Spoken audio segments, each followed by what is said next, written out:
Hello guys, welcome back to the channel Meenu 21। I hope आप लोग अच्छे होंगे। गाइज़, आज मुझे बहुत सारे काम करने हैं, डीप क्लीनिंग करनी है और जैसे झोल वगैरह साफ़ करने हैं और पंखे वगैरह भी बहुत गंदे हो गए हैं क्योंकि जब पंखा चलता है ना तो सारा डस्ट उसी पे आके एक्यूमुलेट होता है।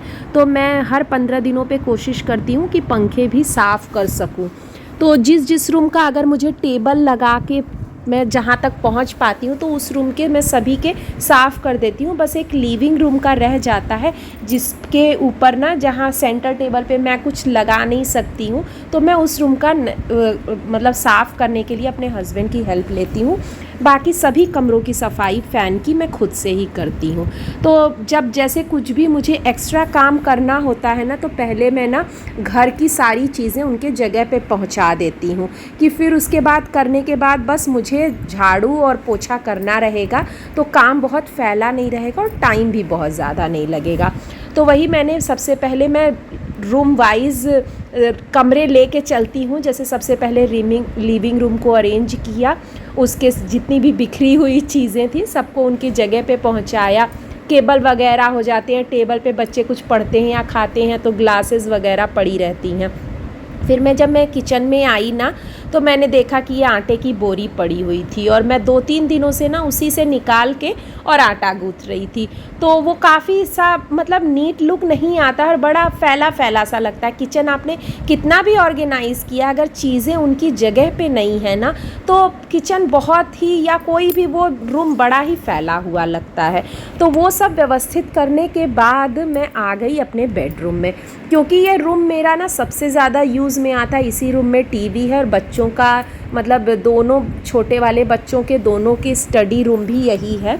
तो इसमें बहुत ज़्यादा बच्चे टाइम स्पेंड करते हैं और जिस रूम को ज़्यादा लोग मतलब सबसे ज़्यादा टाइम जिस रूम में स्पेंड करते हैं ऑब्वियसली वो रूम ज़्यादा गंदा होगा। तो उस रूम की मैं जल्दी फ्रिक्वेंटली क्लीनिंग करती रहती हूँ।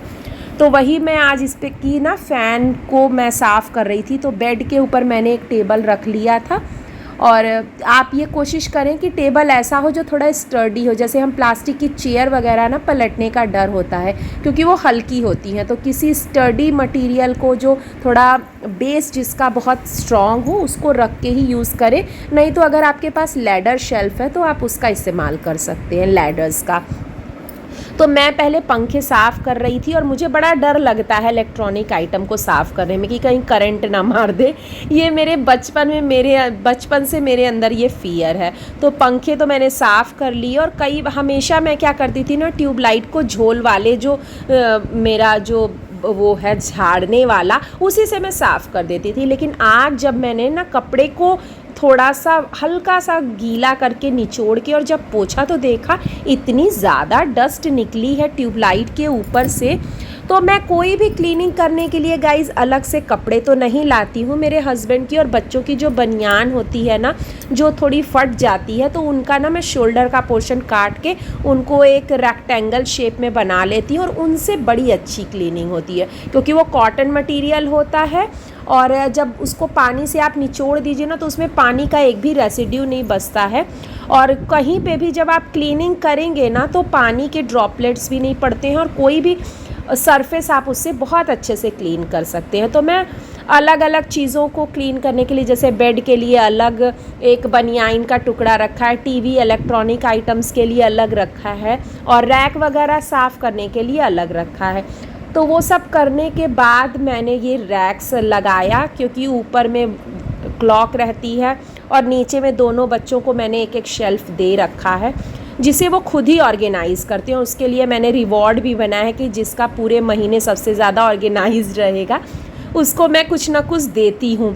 तो इससे बच्चे मोटिवेटेड भी होते हैं ऐसी सब चीज़ों करने से और क्लीनलीनेस भी उनके हैबिट में आती है।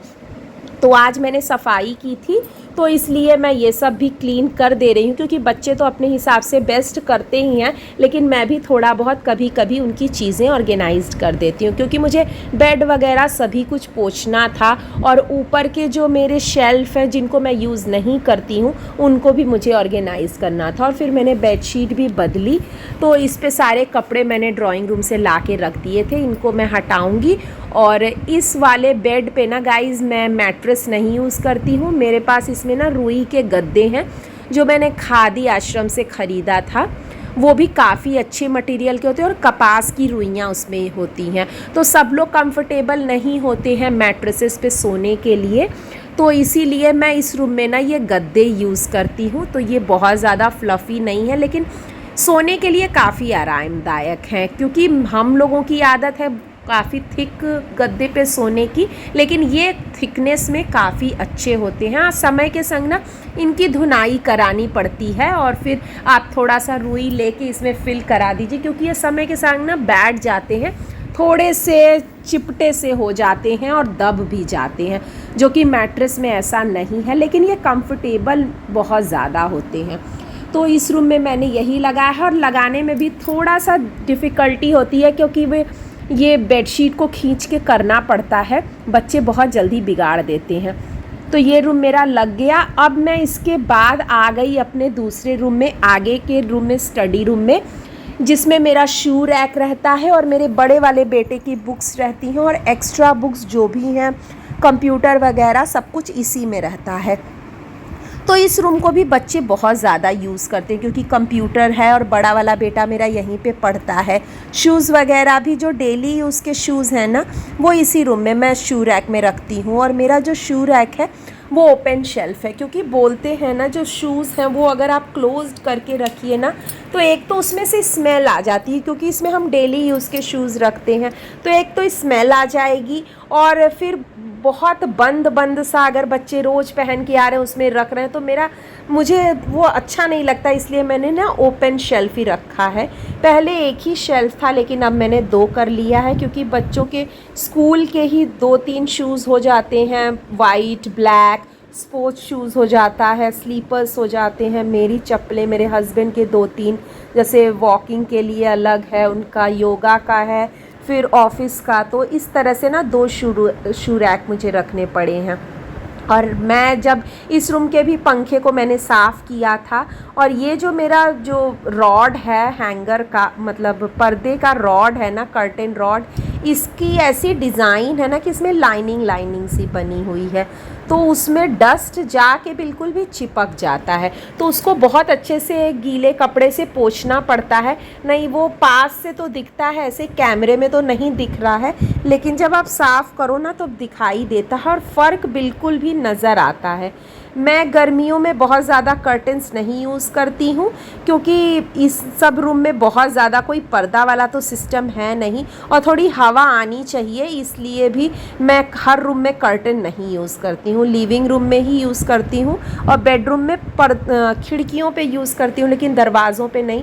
कई बार ना बच्चे छोटे हैं, दौड़ते हैं, तो उसमें फंस के गिर जाते हैं, इसलिए मैं दरवाज़ों पे बहुत ज़्यादा कर्टन, अंदर के रूम के दरवाज़ों पे भी ना कर्टन नहीं यूज़ करती हूँ।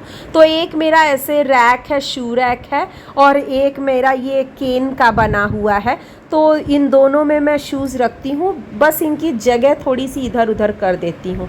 तो इस पे जो भी मैंने बिछाया हुआ है ना, तो इसको भी पोंछना पड़ता है, क्योंकि उस पर डस्ट पड़ती है और शूज़ वगैरह हम रखते हैं तो वो गंदे हो ही जाते हैं। तो इसका जो बनावट है ना, बिल्कुल गैप्स हैं, तो उसमें झोल भी आके अटक जाता है। तो आज मैं जब क्लीनिंग कर रही थी तो 2 रूम की तो मैंने डीप क्लीनिंग की है। एक ये वाला रूम जो लिविंग रूम के बगल में है, और बेडरूम।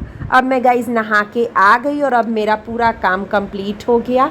तो ये था गाइज़ मेरा आज का व्लॉग। आई होप आपको वीडियो अच्छी लगी होगी। अगर वीडियो अच्छी लगी तो लाइक कर दीजिएगा, और चैनल पे नए हैं तो सब्सक्राइब करना बिल्कुल मत भूलिएगा। मिलते हैं नेक्स्ट व्लॉग में और कल, तब तक के लिए स्वस्थ रहिए, मस्त रहिए, and thank you for watching. और मैं जा रही हूँ अपनी कॉफ़ी इंजॉय करने, क्योंकि बहुत सारा काम करने के बाद ना थोड़ा लगता है मुझे कि मी टाइम होना चाहिए, और इसके बाद मैं लंच में जुट जाऊंगी। तो अभी मैं अपने बाल सुखाऊंगी और फिर उसके बाद मैं जाऊंगी लंच की प्रिपरेशन के लिए। तो मिलते हैं कल, बाय।